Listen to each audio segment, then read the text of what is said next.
2023 में बिहार में एनडीए का स्वरूप 2015 के विधानसभा चुनाव की तरह बनता दिख रहा है। उस समय विधानसभा चुनाव में बीजेपी के साथ रामविलास पासवान की लोजपा, उपेंद्र कुशवाहा की रालोसपा, जीतन राम मांझी की पार्टी साथ में थी। मंगलवार को SC/ST कल्याण मंत्री डॉक्टर संतोष सुमन के इस्तीफे के बाद अब इसकी अधिक संभावना है कि वे जल्द ही विधिवत एनडीए का दामन थामेंगे।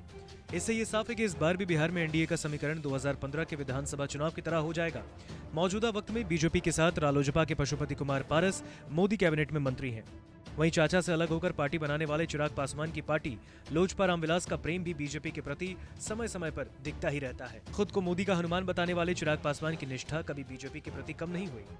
रालोसपा का विलय कर जदयू में जाने वाले उपेंद्र कुशवाहा ने एक बार फिर से अपनी अलग राह बनाते हुए रालोजत बना दिया है। बीते दिनों उनकी बीजेपी के राष्ट्रीय अध्यक्ष JP नड्डा से मुलाकात हो चुकी है। इस मुलाकात के बाद ही यह कयास लगाए जा रहे हैं कि उपेंद्र कुशवाहा बीजेपी के साथ ही चुनावी मैदान में जाएंगे। इस तरह बीजेपी एक बार फिर साल 2015 के विधानसभा चुनाव का ही समीकरण बनाने में कामयाब होती दिख रही है।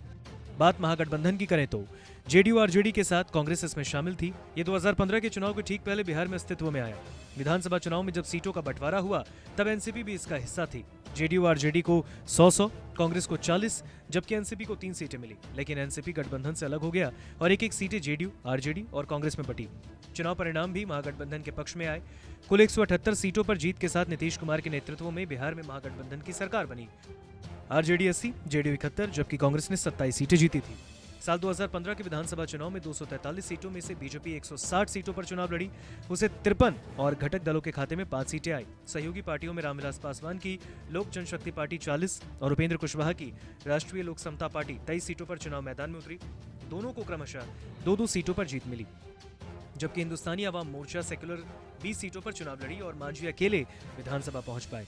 इस बार लोकसभा चुनाव में भी जीतन राम मांझी की पार्टी ताल ठोक रही है। बीते दिनों मांझी 5-6 सीटों पर चुनाव लड़ने की बात कह चुके हैं। ऐसे में एनडीए में आने पर बीजेपी की ओर से कितनी सीटें मिलती हैं, ये तो भविष्य के गर्भ में है। लेकिन राजनीतिक गलियारे में ऐसी चर्चा है कि मांझी की पार्टी को गया सुरक्षित सीट दी जा सकती है। यहाँ से मांझी के बेटे पूर्व मंत्री डॉक्टर संतोष सुमन उम्मीदवार हो सकते हैं। दूसरी तरफ खुद मांझी किसी राज्य के राज्यपाल बनाए जा सकते हैं।